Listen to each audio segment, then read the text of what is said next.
We live in. All right. Hey, yo, what's good, everybody? It's your boy, Manny, and I'm coming to you live from the Manny J Media headquarters here in Worcester, Massachusetts. And I'm here with my boy. I don't know what I should go by, but John W. Cormier is how I see you on Facebook. What do they call you? John Wayne. John Wayne. I love that. So we're here with my boy, John Wayne, and we just recently met in person, but you tug at my heartstrings and you pulled me in close, and now I'm happy to call you a friend. Yeah.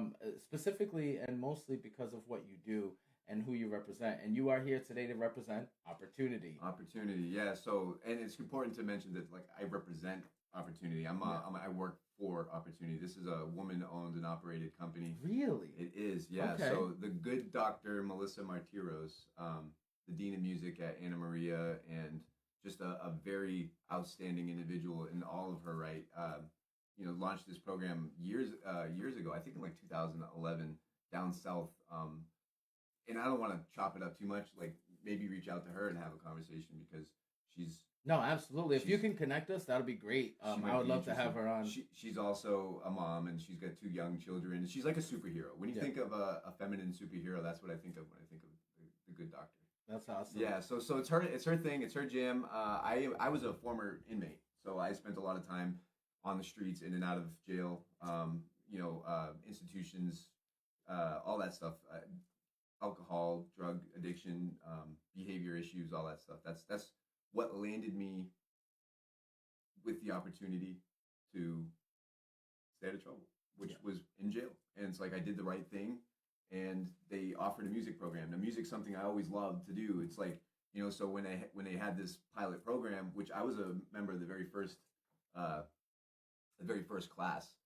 So this was 2019, and to be a part of it, it's like, here's a music program. It's like, I'm in jail, so now I get to wrap my hands around a guitar. It's like, that's super exciting. So if you wouldn't mind, I want to take a few steps back. Absolutely. And the reason why is because I feel like the reason why is so important to so many people out there, because there's a whole community of people who, may just be growing up and trying to avoid certain troubles or pathways. There may be people who are on those certain pathways and already getting in trouble and need to figure out how to navigate their way out. There's all people that can relate to your why. And so you said you were incarcerated. Mm-hmm. Can we talk about why? And sure. What made you pivot? Was it the incarceration itself, or and to changing your life? Are you a hard learner type? So why did you end up in the situation you were in? So in recovery, we call it the gift of desperation, right? It's like I got to a point where I was so sick and so miserable and suffering that I thought it would be a good idea to rob the local convenience store, which turned out to be a Honey Farms on Cambridge Street. And it wasn't my smartest decision. And was that to feed your addiction, or are you just 100%? Bored? I was really sick. I was really, really sick at the time. And that's not an excuse, right? No. But the rational thinking, it's like, right. And it wasn't rational. It's like, okay, so when you are desperate and you think of the one thing that comes to mind, it's like, well, I've seen it on TV. People do this. Give it a shot. Right. And so, like, again, I'm not much of a criminal. I have a long criminal record, but it's mostly from finding ways and means to get more. It's all spontaneous bad choices. And when I talk about addiction, again, I'm not trying to give people excuses, but I just want to know if my gut and my heart are telling me what's true. There's a lot of trauma in your life that leads you to that addiction because you want to heal yourself, or not heal yourself, but at least numb the pain. And I'm not saying we have to go back to the trauma, but I just want to make sure, like, to say that you're not a bad person. You're just a victim of circumstances, and a lot of people are. But the important thing is if you choose to remain a victim or if you choose to do something about it. Exactly. And initially you were remaining a victim and, robbing whoever you needed to rob or doing whatever you had to do to feed that, we call it addiction, but self-medication. Let's be real and let's be honest about what it is.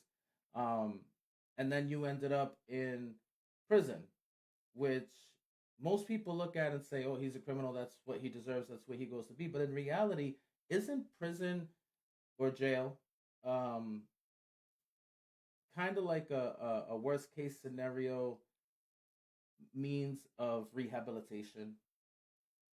It's not just to lock you up, throw away the key, and keep you away from society, right? There's an expectation that you're going to get better, isn't there? Well, you would think, right? So, but I think that's what's changing. So, like, historically, that absolutely was the case. It's like you did the crime, you go in the cage, and you figure it out. Yeah. It was to the point, like, I remember early 2000s, going to Worcester County was like it was like the Wild West in that place. Yeah. Like the cops never came out of the bubble. The inmates policed themselves. Wow. You learned more about how to make sure you were going to eat, which led to gangs affiliations and clicking up and making sure that you were protected. And it seems like it'll make you an even better criminal when you get out. That's because exactly now you know how to eat. You got all these tips and tricks of what to do and what to avoid. So when I went there this last time, it was like a reunion.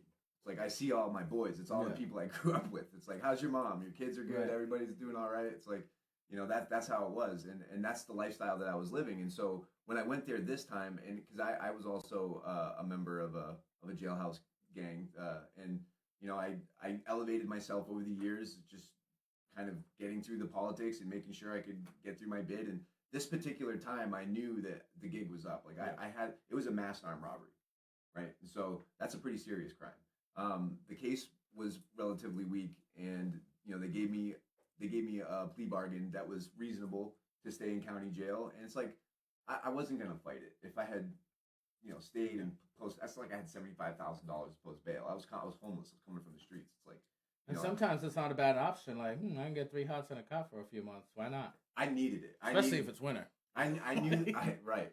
I knew that this was going to get this stuff out of my system. Yeah. Right. And so it's like, okay, so let's just work through this instead of against it. Right. So I wanted to turn this into literally an opportunity rather than like a setback. Yeah. So I was sick and I was suffering and I was miserable in jail and coming to, and I made the application to go up into the STOP program, and I finally got up there. What is that? The STOP program is a substance abuse unit. Yeah. So was that out of desperation too? Like, I need to be done with this. I'm so done with withdrawals. I'm so done with trying to find a way to feed this. I need to do something. And then you ended up applying for that program. What drove you to that? So there's a deeper story, but I think what drove me to the substance abuse thing was literally just to get out of general population. Because if you stay there long enough and you're involved in politics at any level, you're going to catch more charges. It's like that's really how it works. Right. So when you're in prison, you either choose to go through programming and do your thing, do your time, mind your business, learn something while you're in there, or really learn something and go down the wrong path, which will just keep you in there. Which is what I did historically, right? I was looking for ways to earn stripes and gain reputation and kind of strengthen that facade, right? But this time I wanted to fix who I was fundamentally. And so to get out of that environment, which is another thing that people are like, oh, you go to jail and get a music education. It's like, yeah, but it's not given to me. Like, I have to earn that. Right, you worked for it. The same way you had to work your way up the ranks in the game, you got to work your way up the ranks in whatever program you're in. You got to stay out of trouble. The bottom line is they don't let you go into Degnan or get a worker's job or have access to any of the programming available in the jail unless you're doing the right thing. And I guess I'm curious to know what clicked in your mind to say, all right, I'm done with the gangs. I'm done with the, trying to work up these ranks. Because, I mean, you do get so far. In a weird way, it's an honor. Why would you want to give all that up to then switch, go back to the bottom of a different ladder, climb up again? The truth is, I didn't entirely want to give it up. It was more of a process. I knew that if I had gotten out of the regular unit and I got into a recovery unit, that for one, it was going to give me more things to work on for my recovery. I knew I needed recovery. Let's just put that out there. I knew I needed to get sober and stay sober, and having access to recovery programming. Well, Dave McGrath says he heard you had an amazing math teacher. Dave McGrath? I did have an amazing math teacher. Yeah. Yes, that's Dave McGrath. he was the math teacher. Shout out to Dave. Thanks for watching. Who does some stand-up comedy around here and is a really interesting. Oh, we got to get him on the show then. You got to connect us. Well, Dave, reach out. Dave, please hit us up. Manage Your Media. This is your guy. But why? Why is a really good question. It's like something had to change, and I guess I knew that. But when I was in the recovery unit, I was still very much struggling with doing both. I wanted to be John Wayne, the recovery advocate. I wanted to be John Wayne, the horseman. I couldn't. Right. It was hard. You can't have your cake and eat it too, though, right? And I've had guys were telling me that. It's like, and the program itself was telling me that. It's like, you got to stop. You got to pick one and lean into it. And so it's like, okay, fair enough. I'm going with recovery. And part of what happened there, are you familiar with Derek Kaiser? I'm actually very familiar. 508 Fresh Start. Yes. Right? Is that how it's Fresh Start 508? Sorry, I had it backwards. Shout out to Derek Kaiser. Really good person in the community, especially for men re-entering the community, or even men that are currently incarcerated.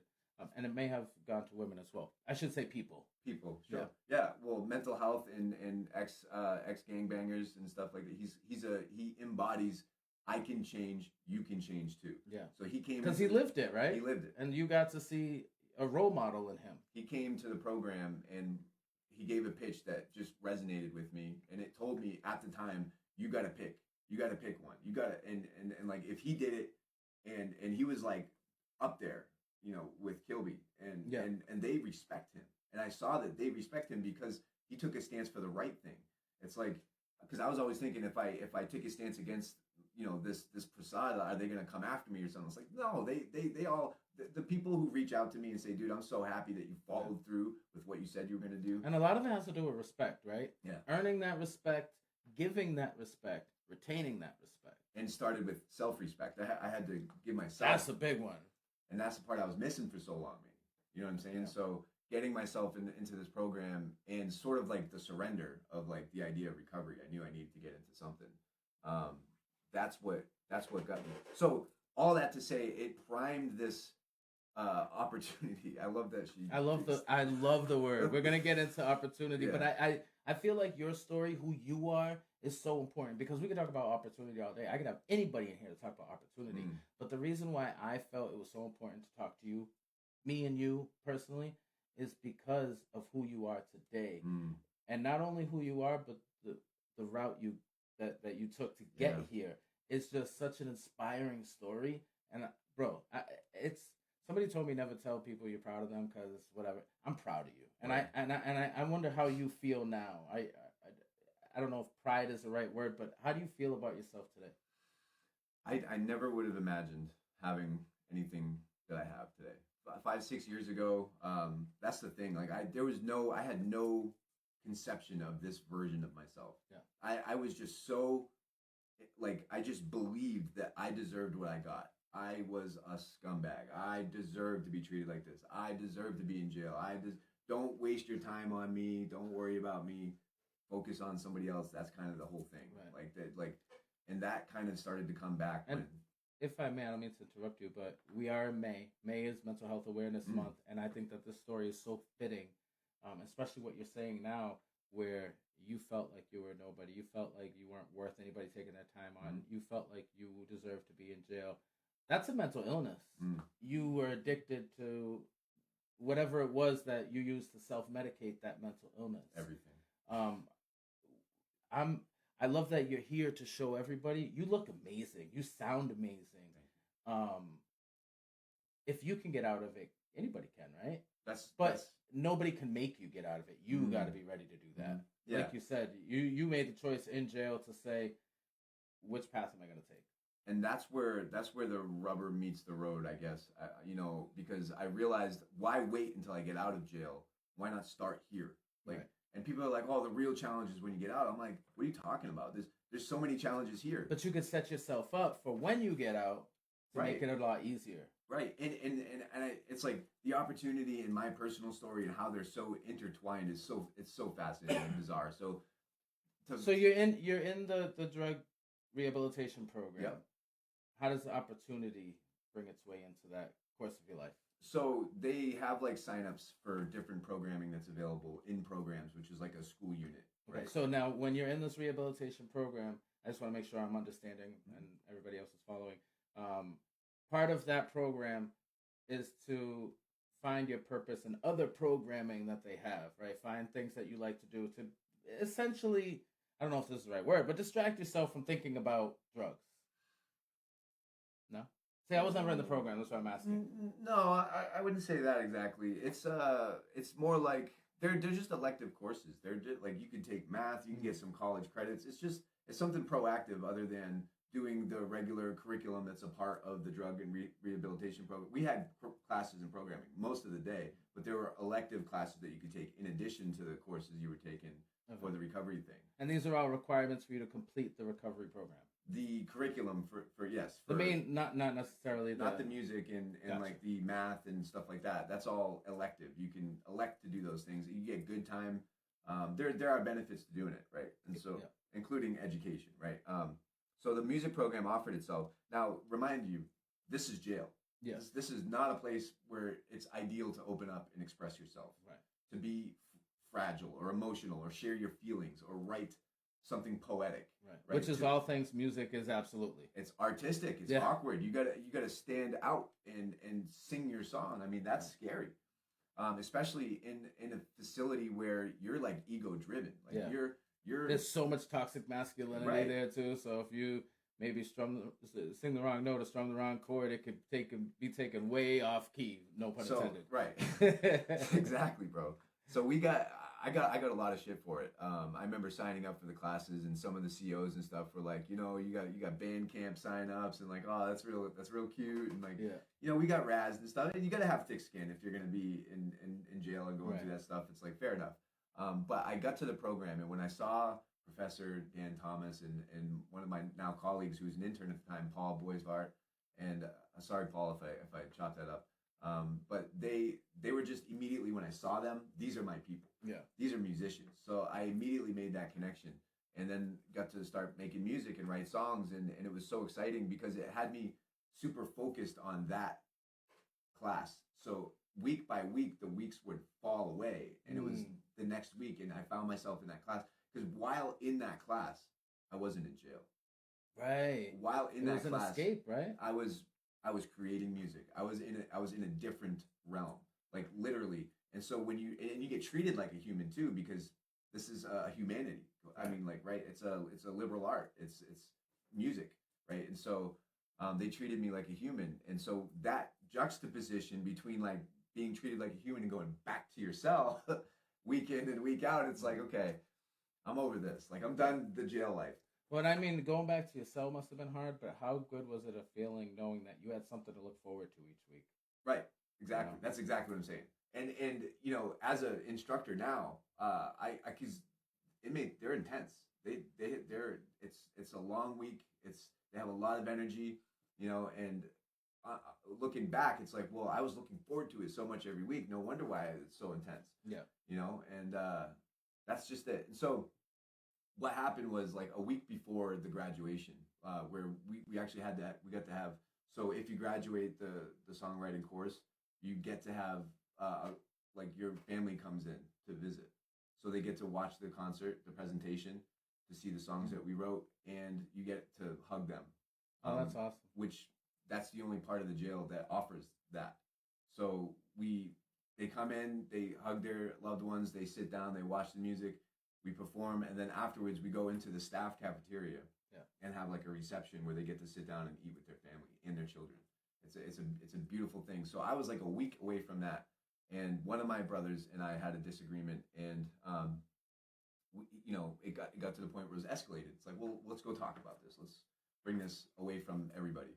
And we went into the cell and we started having a conversation where he was aggressive, and he was like, bro, if you don't get out, I'm gonna hit you. I'm like, I'm not trying to fight you, man. I'm trying to like de-escalate the situation. And he told me again, if you don't get out, I'm gonna hit you. And he, I was like, well, you'll do it. Yeah. And then he hit me. Yeah. And then he hit me again. So Manny, historically, I didn't need a reason to fight someone. I was looking for excuses to earn stripes and gain status. When he hit me that second time and I looked at him, I shook my head and I turned around and I walked away. And that was the first time in my life that I understood that sentence. Because you hear it all the time, the bigger man walks away. Yeah. Right? But I walked away, and I know that if I had engaged with that, there's no way I would have graduated. I would have been dragged out of that cell. I would have been charged with new charges. I would have been put in the hole. I would have lost that graduation ceremony. I would have lost the recovery unit. There's no way you and I would be talking. We probably never would have met. That's wild. Would you say you gained a sense of purpose through the OpporTUNEity program? Where before you had nothing. You had nothing to look forward to. You had no purpose for being. So if you got into a fight, you fought back. You did what you had to do. Or like you said, you maybe even picked some fights. But now you found purpose. Exactly it. How beautiful is that? Tell me a little bit about OpporTUNEity, who they are, and what their purpose is. So the purpose is to destroy this school to prison pipeline that exists in certain communities, right? Why? And how can we go about fixing that? And it's exactly it. Let's give somebody a purpose. How about giving these people a voice and allowing someone who normally wouldn't have the ability to sing, incarcerated individuals, marginalized individuals, people who don't have the money for higher musical education. When you think of music education, you're thinking very privileged people from very privileged life who can invest in a musical education. So she, Dr. Melissa was, and I'm probably going to butcher this, and I'm paraphrasing, but she was a professor down south somewhere where they still had KKK rallies. And she was just appalled by that. And she wanted to bring music education to the other side, literally to the other side of the railroad tracks. So she launched the program, which was OpporTUNEity, that fostered development of musical skills for these people. And then it grew. And did she ever say what her purpose was? Like, why jails? Why prisons? I think it sort of morphed into that. When she came up to work at Anna Maria, there was some sort of connection between Sheriff Lou and Anna Maria. They do like the graduations. I'm not exactly sure on all that. So shout out to Sheriff Lou. I know Sheriff Lou is a big advocate for programming in prisons.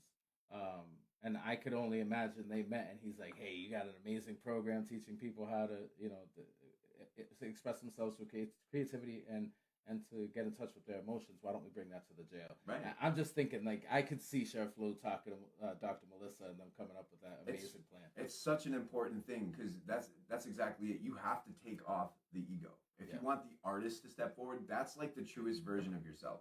You have to allow yourself to step into it and be awkward and vulnerable and make a mistake. And there's so much therapy in that.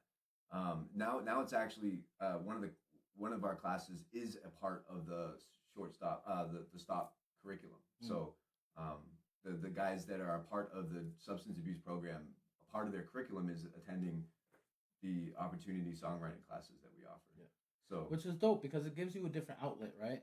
So instead of using drugs or being violent or criminal activity, you have a different outlet to express yourself and to let some of that inner turmoil go through. You can get in touch with your emotions in more of a healthy way, right? Yeah. Because you're processing them. Sometimes you might cry, sometimes you might smile, but you're not hurting anyone, and you're not hurting yourself, most importantly. It gives something to focus on. It gives you something to focus on instead of being, idle mind is the devil's playground, right? And I'm sure you being in jail, you've had the devil playing around in your playground many a time, and it doesn't feel good. It's so detrimental to the soul. And as you say, it got you to a point where you felt like you deserved everything you were in. But then you get this program, and it gives you purpose. It gives you an outlet. I would even say through music, like sometimes I'm able to meditate and just bring myself to a sense of calm. We all know that. Just so many amazing things that OpporTUNEity brings. And it creates connections. That's what it is. So the company's called OpporTUNEity Music Connections. And then we have two newer branches. So we have a nonprofit we just started called OpporTUNEity Community Connections, which we're starting to flesh out the ideas of that.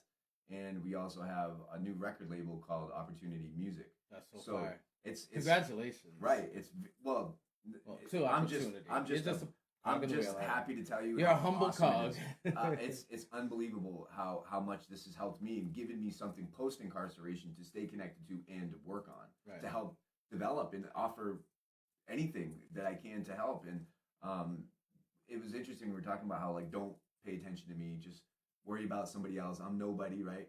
So the most recent song, the first song that we ever published under OpporTUNEity Music, is a song called Nowhere Right Now. It's available on all streaming platforms. If you search Nowhere Right Now by OpporTUNEity Music, spelled the way we spell it, you'll spell it out. OpporTUNEity, OpporTUNEity. So yeah, we'll put it right up above so you can just click the link. But yeah, I love it. Pun intended. Pun intended. Yeah. Pun fully intended. Yeah, absolutely. You put the tune in OpporTUNEity, right? That's right. Put the tune in OpporTUNEity. So we were in a songwriting. This is when I. By the way, sorry, not to interrupt. The logo. I don't know if you guys can see it there, but yeah, you can. I can see it on my phone. I love the music note with the forward-facing arrows. Right, it just looks like we're progressive, man, and up in an upward direction as well. That's right. Love that. Yeah, it's very subtle. I'm so glad you picked up on that. Melissa's a genius. I mean, the things that she's. I mean, literally a genius. The opportunity to work with people like this is just, it's so, and to be who I was, right, and to now be who I am, that's just like the whole idea in a nutshell, right? So we were when I was first an instructor, we had a class.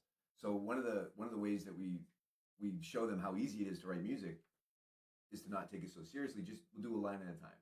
We're going around the room, and it got to one of the guys, and he had his head down, and he was like this, and he's like. He's like, I'm just in this class because I have to be. We're like, well, actually, this was an elective one, but Yeah, but with electives, just because you elect it, you usually you're kind of just sometimes you're electing just because you're in jail and you have to do it, or just to get out of your cell, right? Or just to have the visit. Look, fair enough, right? But when you're actually called to step into it and like give us something creative, it's tough to do that. Yeah, absolutely, you're in an environment with super macho, egoistic. Right. Toxic masculine guys, right? It's like, okay, so give us a line.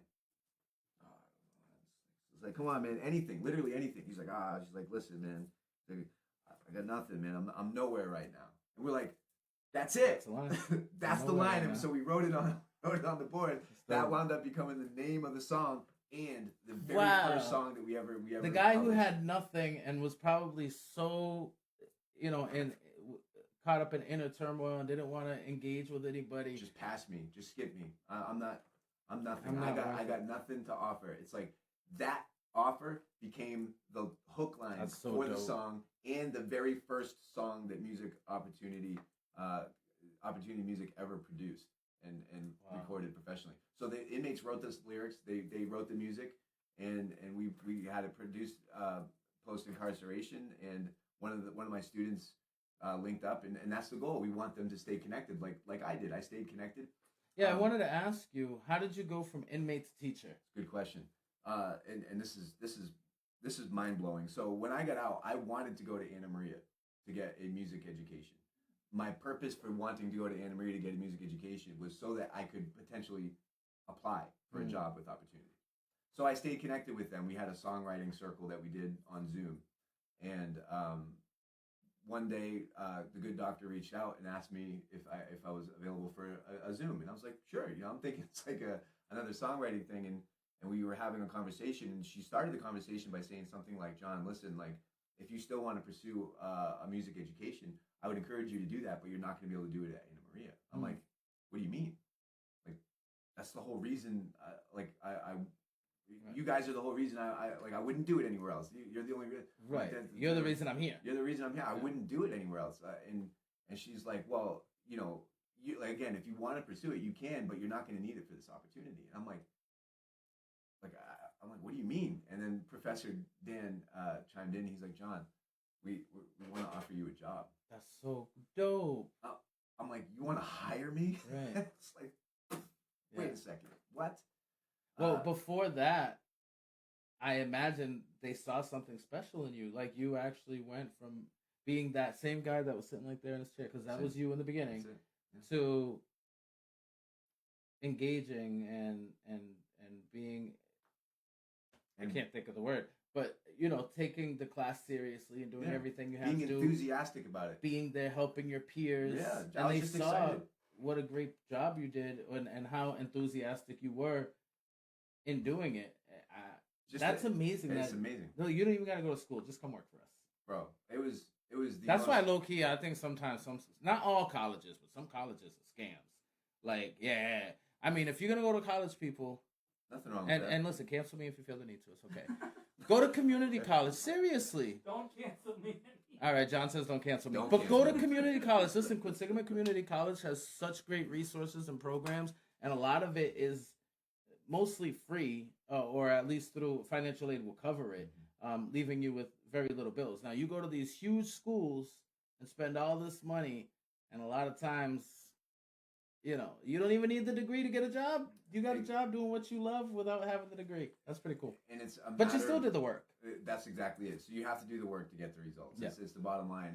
And what you were just saying about higher education and how much it costs and stuff is a really good segue to one of our newer partner programs. So LARC is a program out of Clark University called Liberal Arts for Returning Citizens. Oh. And what they do is they offer a variety of different... So dope. I didn't know about that. Bro, Clark University offers free classes for anybody who's been incarcerated, right? And we offer a intro to guitar with Professor Dan through LARC. So if you're a former inmate or a returning citizen, you can apply. I think it's clarku.com citizen liberal arts for returning citizens.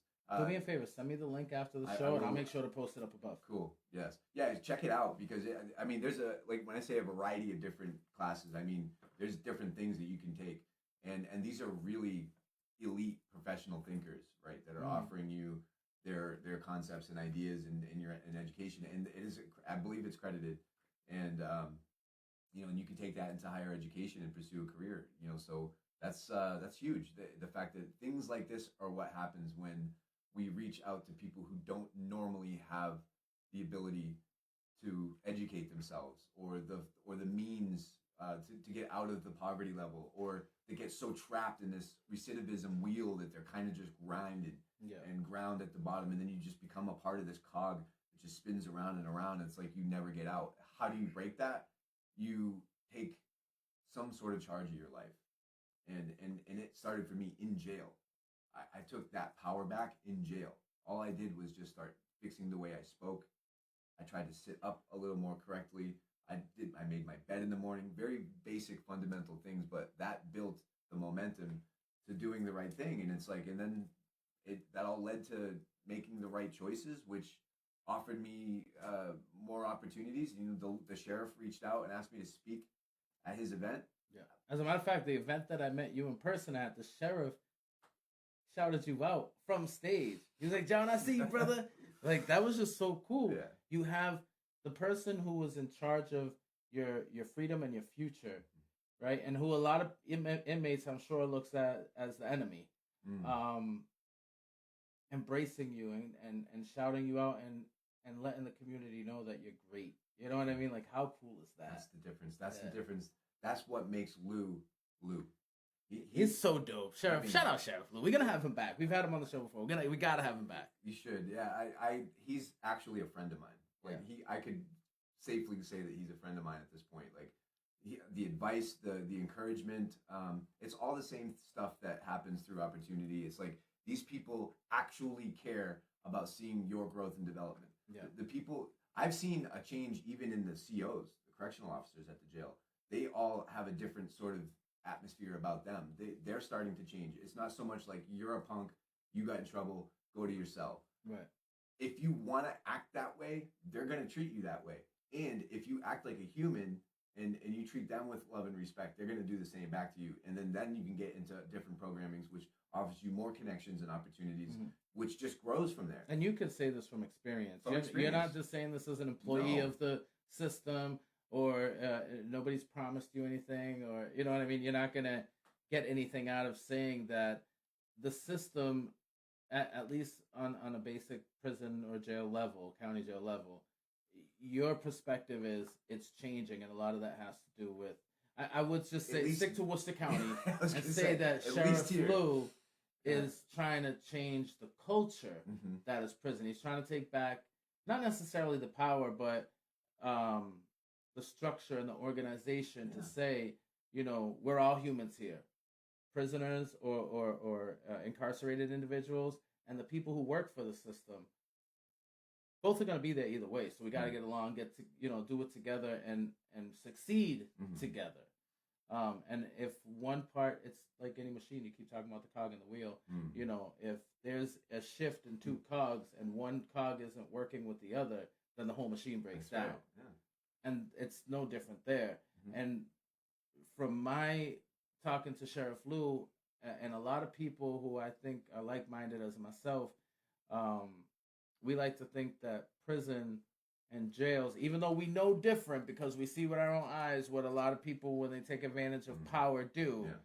We like to think that they could be a means of rehabilitation, a means of, creating good contributors to society, of changing mindsets to say, hey, you came from this, but you can go here. Mhm. You can go there. You don't have to go where you think you have to go. But if you're sitting there with nothing to do and you're just going in your mind about, see, I knew this was going to happen to me, and I know that I'm terrible, and I know that the world hates me, Yeah. blah, blah, blah, and all this negativity, you're going to beget negativity. Mhm. But if you take advantage of some of the programmings that are finally, thank you, Sheriff Lou, put into place, and not just Sheriff Lou alone, by the way, the whole team that he works with, like everybody works extremely hard. When I say Sheriff Lou, I mean many, many people behind the scenes. Right. But putting that positive mindset and purposefulness, I don't know if that's a word, and optimism, just giving you a direction of where you can go. Like you can actually see the light at the tunnel and say, you know what, I'm going to go that way, because we all know the way you were going, there is no light at the end of the tunnel. It's not working that way.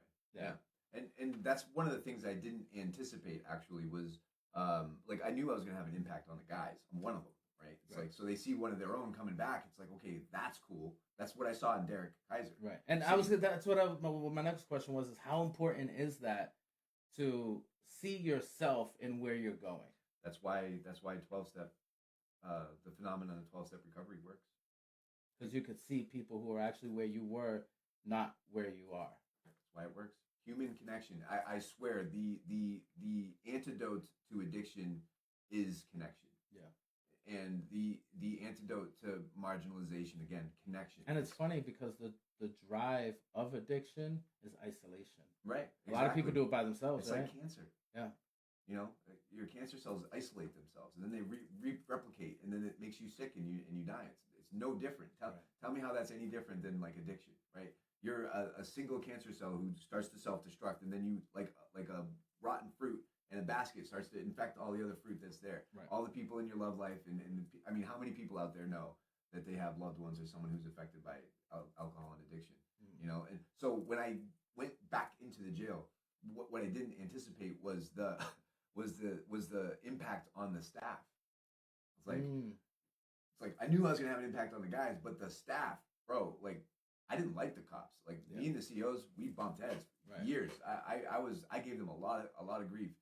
They saw me come back into that jail with tears in their eyes, looking at me like, bro, I can't even believe it. Like they are so genuinely happy to finally see someone take advantage of something here and put it into play, because it's there. It's just a matter of picking up the ball and playing with it. And they want to see you guys succeed. They want to see you guys do good. Of course they do. They want to see other human beings be treated like human beings and have their freedom and using it responsibly.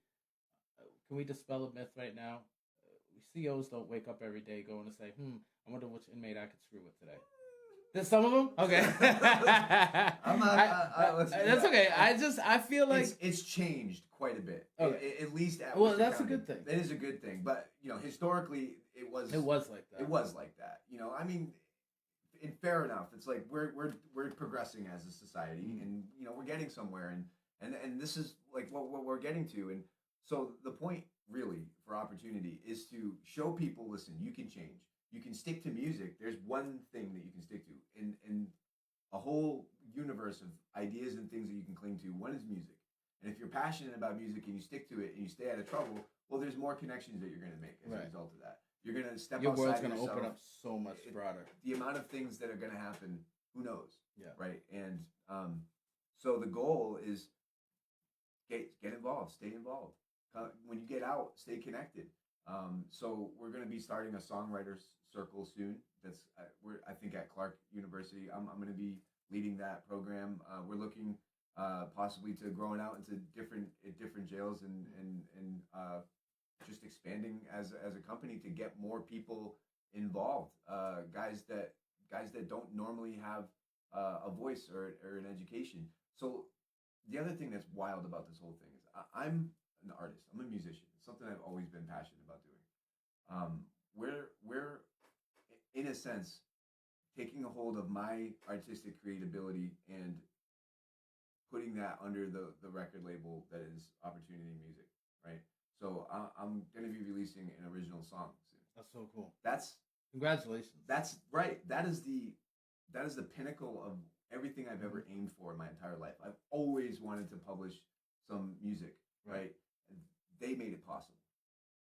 In conjunction with me doing the work, right?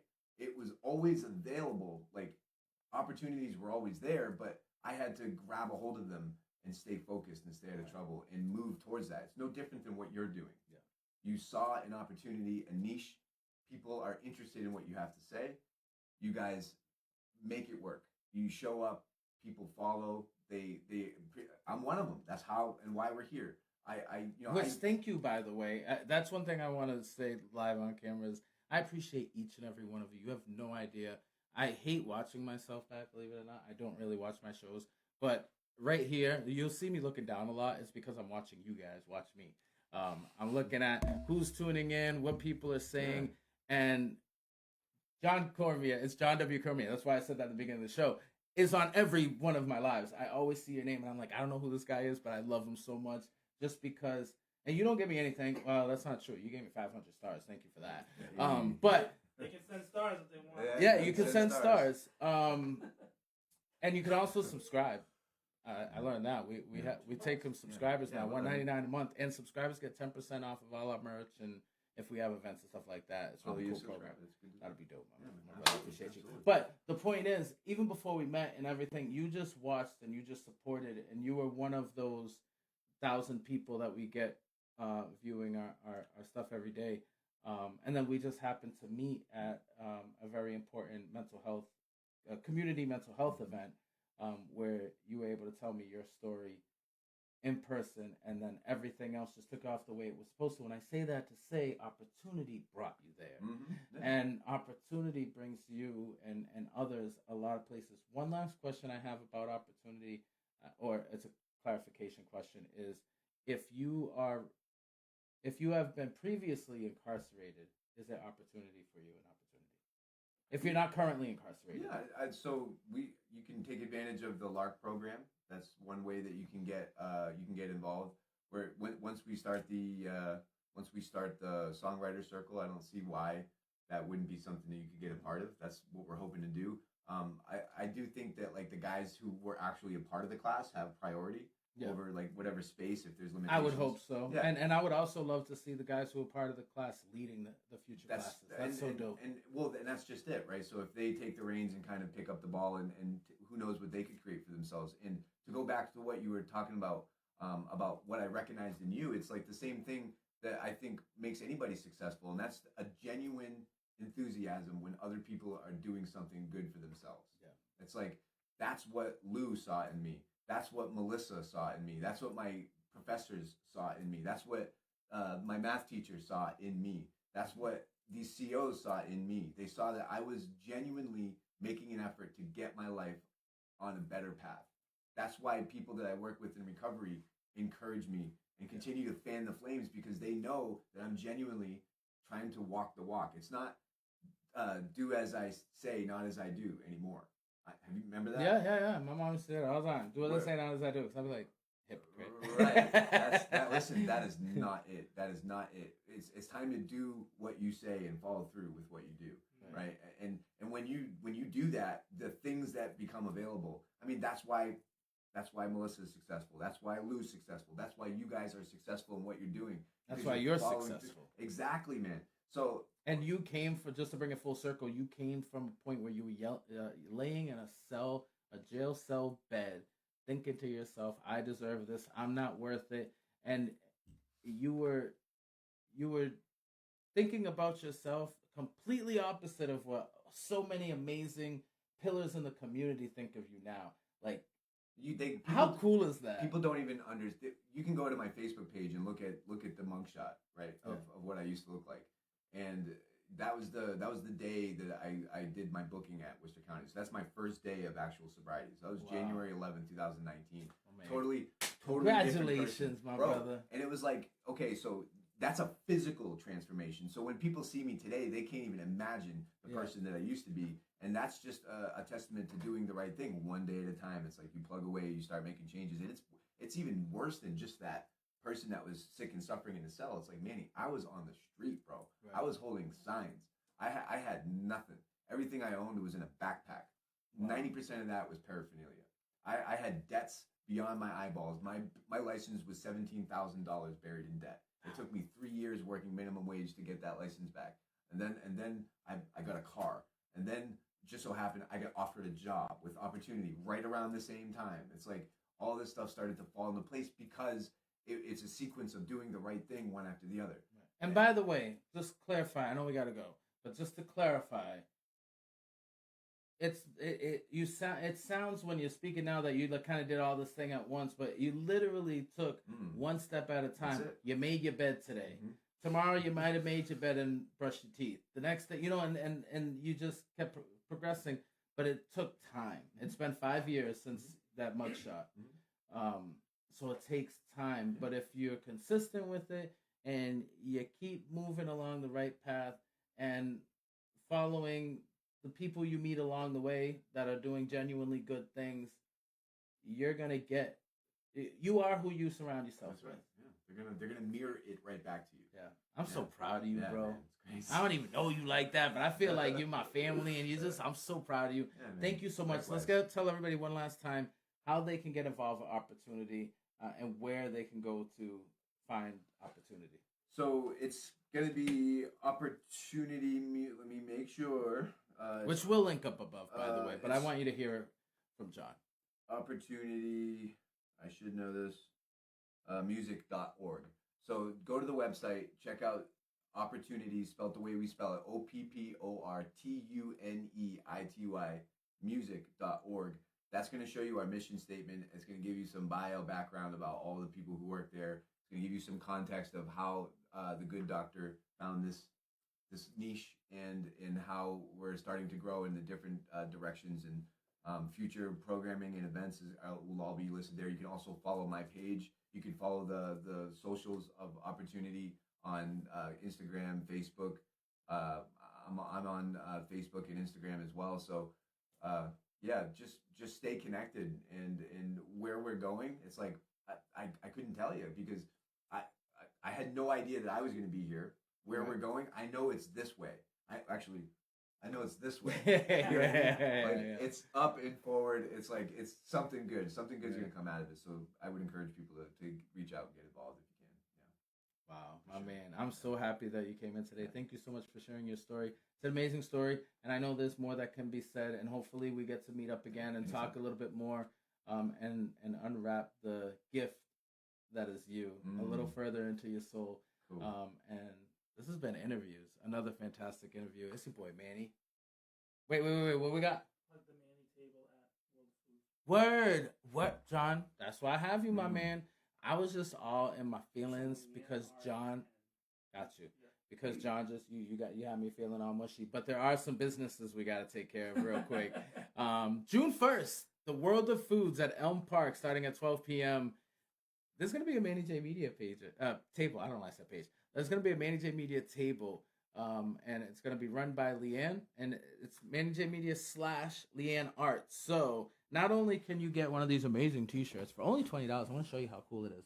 And by the way, you're paying $20 not just for a T-shirt, but for an opportunity to be part of what we do here in the community what Manny J Media does for the community as far as, my man, you're the best. What size do you wear? Medium. Do we get a medium? Nope, this is small. We'll get you a medium. All right. But to help make what we do possible, for us to be out in the community, for us to talk to community members such as John, to be honest with you, to have me and John available, because if we got a regular 9 to 5, it makes it a lot harder to be available. To fund the equipment, the studio, and all the things that make a media company work. But this is an original sketch done by me before Manny J Media even existed, and he's our mascot. It always reminds us of where we came from, right? Word. And then you have the community delivered on here as well, because that's what we do. We want to make sure that we're delivering the community to each and every one of you who may be too busy, who may not have access to meet amazing people like John here. So for $20, you can get it on our website. You can go to my DMs and I'll deliver it to you so you can see my face and hear my beautiful voice in person. But June 1st, you will be able to get it. The Manny Mobile coming soon. By the way, thank you all. The Manny Mobile's coming. June 1st at Elm Park, starting at 12 p.m. to about 6 p.m. I'm not sure how long Leanne plans on being there, but definitely starts at 12. You can get your Manny J Media shirt and some awesome, like this woman, Leanne, she's so amazing at art. And her creativity is, you want to go see this table and hopefully support her and buy some of her creative wares as well. That'll be at the World of Foods again this Saturday? Next Saturday. A week from today. A week from tomorrow. From 12 p.m. to 6 p.m. And thank you again. I appreciate you. We're going to get you a shirt. And thank you to our sponsors. We appreciate you guys helping and making sure that we are able to keep the show going. So with that being said, this has been another fantastic episode of Interviews featuring OpporTUNEity and my man, what's his name? John Wayne. This is your boy Manny. Know that. Community delivered. We'll see you real soon. Peace.